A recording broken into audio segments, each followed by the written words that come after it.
नमस्कार प्रिय मित्रों, मैं ज्योतिषकार कमल आप सबका हार्दिक अभिनंदन करता हूं आपके अपने इस प्यारे यूट्यूब चैनल अलौकिक साधनाओं में। दोस्तों, आज मैं आपको आंसू मैत्रानी की एक साधना दे रहा हूं। आंसू मैत्रानी की साधना कई प्रकार की होती है और ये एक शक्ति है, एक पावर है, एक योगिनी है।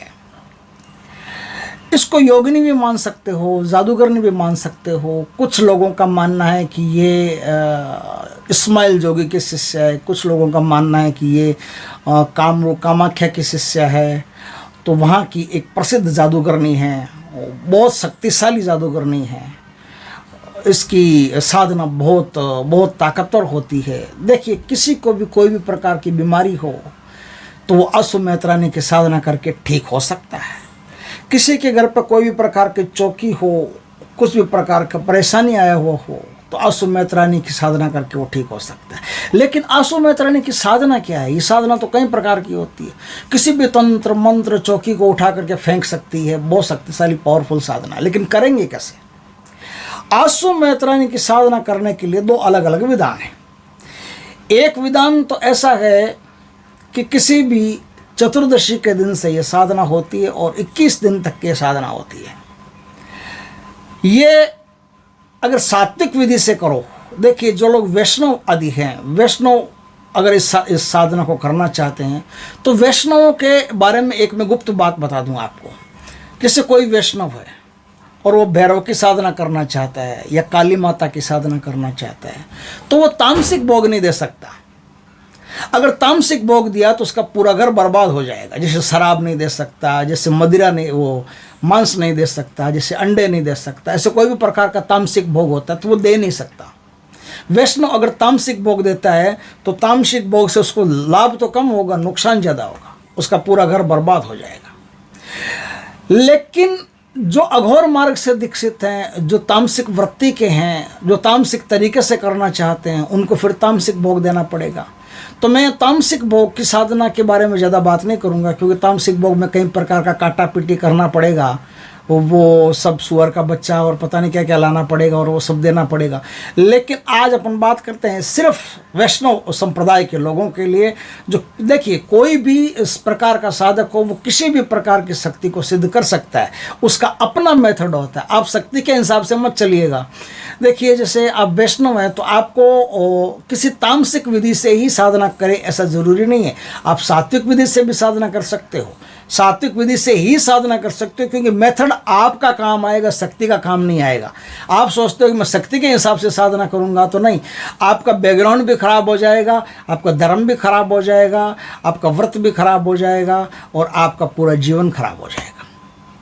अगर अघोर हो तो आपको सात्विक विधि से करने की आवश्यकता नहीं, आप जिस प्रकार से करते आए उसी प्रकार से करो। और वैष्णव हो तो आपको तामसिक विधि से करने की आवश्यकता नहीं। ये बात लिख करके रख लो कि कभी भी किसी भी वैष्णव को किसी भी तामसिक देवता को भोग देना हो तो उसके आकार का, जैसे बकरे की बलि देनी है या सुअर के बच्चे की बलि देनी है, तो दूध का जो खोआ होता है, मिठाई होती है, उसका एक सुअर बनवाओ।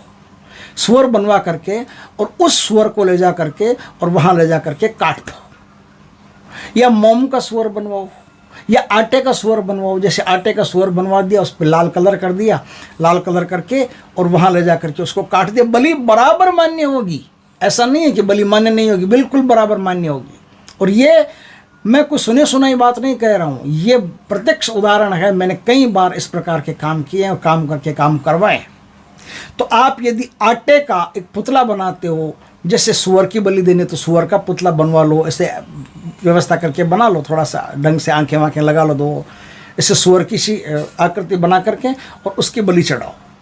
आपको सरसों के तेल का एक दिया चतुर्दशी के दिन कहीं बाहर शमशान आदि में करना है। दिया करके अपना सुरक्षा वगैरह अच्छी तरह से लगा लेना। और आज जो मैं मंत्र इसमें बताऊं आपको, उस मंत्र को अच्छी तरह से नोट कर लेना। गुरु से दीक्षा लेना, गुरु के कांटेक्ट में ही साधना करनी चाहिए, क्योंकि साधना अपने आप में खतरनाक है। सरसों के तेल का दिया लगा लिया। मिठाइयों का, जो आप वैष्णव संप्रदाय को, तो मिठाइयों का भोग देना है आपको, फल फ्रूट का भोग देना है। ये सब भोग आंसू मैत्रानी को देना है। और एक नींबू निचोड़ देना। जब आप साधना ख़त्म करो तो ख़त्म करने के बाद में, जैसे आपकी साधना पूर्ण हो जाती है तो आप एक नींबू निचोड़ देना। 108 मंत्र जो मैंने आज मंत्र बताए वो 108 मंत्र काले हकीक की सिद्ध माला से आपको वहां करने हैं। यदि आप शमशान में नहीं कर सकते तो किसी एकांत कमरे में कर लेना, लेकिन अपने घर में मत करना। अपने घर में अश्वमेध रानी की साधना मत करना, नहीं तो मुश्किल हो सकती है, क्योंकि घर के किसी भी सदस्य को परेशान हो कर सकती है। तो एकांत किसी कमरे के अंदर, बाहर एकांत किसी कमरे के अंदर आप इस साधना कर लोगे। दक्षिण दिशा की तरफ आपका मुख रहेगा। कोई भी साधना में ज़्यादा नहीं है, बस इस साधना में यही है कि अगर अघोर रीति से करो तो नग्नावस्था में साधना करनी पड़ेगी, और वैष्णव रीति से करोगे तो एक काला कपड़ा शरीर के, सिर्फ एक काला कपड़ा कमर के नीचे बांध करके, और वो कपड़ा गीला होना चाहिए, वो गीला कपड़ा बांध करके काला, और उसमें साधना करोगे। देवी आपके सामने प्रकट हो जाएगी, या ना भी होगी तो भी आपका जो काम है वो काम कर देगी। फटाफट आपका काम हो जाएगा, और काम हो जाए तो देवी को फिर बलि देना। काम हो जाए, ये साधना पूर्ण हो जाए। साधना पूर्ण होने के बाद में आपको पहले दिन और आखिरी दिन सुअर के बच्चे की बलि देनी है। अब वो सुअर का बच्चा ओरिजिनल जिंदा पकड़ के लाने की ज़रूरत नहीं है। आटे का सुअर का बच्चा बनाओ, लाल कलर करो, कोई जैसे कोई कुमकुम है, कुछ भी ऐसा लाल कलर कर दो। लाल कलर करके सामने रख करके एक कोई तेज़ धार वाला हथियार रखो। उस हथियार से एक ही बार में, लेफ्ट हैंड से एक ही बार में उसकी गर्दन कट जानी चाहिए, तो बलि मान्य आपकी हो जाएगी।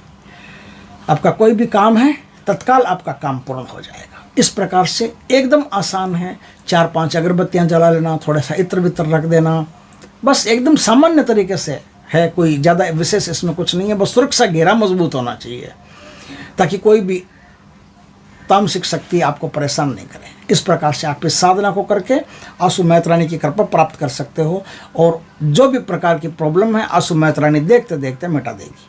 अब मंत्र सुनिए। मंत्र यह है, ओम नमो आदेश गुरु को कामरू देश कामाख्या देवी, कामरू देश का मरघट मसान को जगाए, उसमें बैठी आंसू मैतरानी, सोने का टोकरा और रुपए की झाड़ू, तांबे का ठीकरा, लिली घोड़ा, लिली लगाम, मरघट मसान जाग कर चढ़ा, चली आंसू मैतरानी, करोड़ दौड़ करी, 84 कोस की दौड़ करी, 1.25 लाख भंगी ओघड़ अगड़ी चले, 1.25 लाख भंगी ओघड़ पिछड़ी चले, 900 ओघड़ दाएं चले, 900 ओघड़ बाएं चले, 1600 मरघट मसान चले, 84 भैरव चले, 56 कलवा चले, 52 वीर चले, 64 योगिनी, 9 नर सिंह,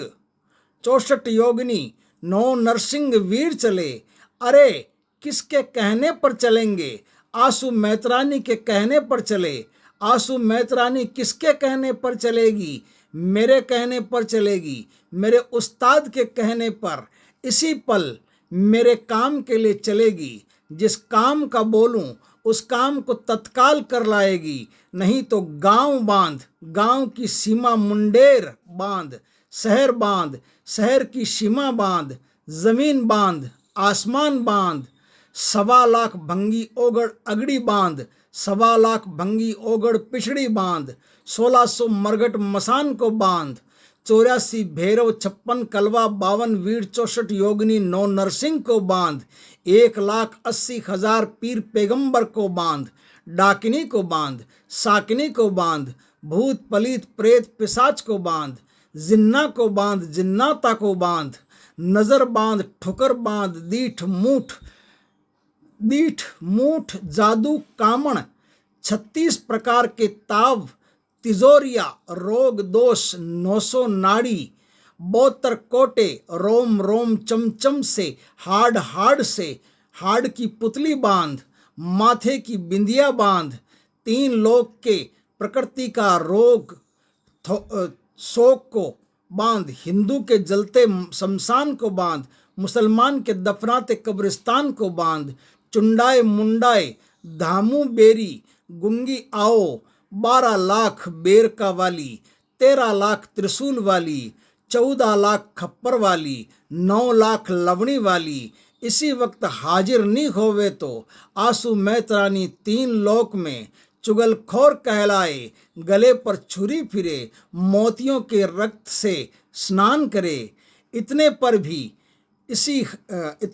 भी ऐसी हाजिरी नहीं होवे तो श्याम मैतर के रक्त का पान करे, बेटा मदारी से खराम सत्यवादी राजा हरिश्चंद्र की करोड़ करोड़ आन दो, कुत्ते की आज्ञा फिरे, चले मंत्र शब्द साचा, पिंड काचा, मेरे गुरु का शब्द साचा, मंत्र गुरु गोरखनाथ वाचा। तो आपने मंत्र सुना, सब विधि विधान समझ गए, इस प्रकार से साधना करके आप अपना कोई भी काम निकलवा सकते हो। दोस्तों वीडियो अच्छा लगे तो लाइक करना, कमेंट करना, शेयर करना, पहली बार हमारे चैनल पर आए चैनल को सब्सक्राइब करना, पास में जो बेल आइकॉन का बटन है वो दबा देना ताकि हमारी ज्ञानवर्धक जानकारीपूर्ण वीडियो सबसे पहले आपके पास आ सके। जय श्री कृष्ण दोस्तों।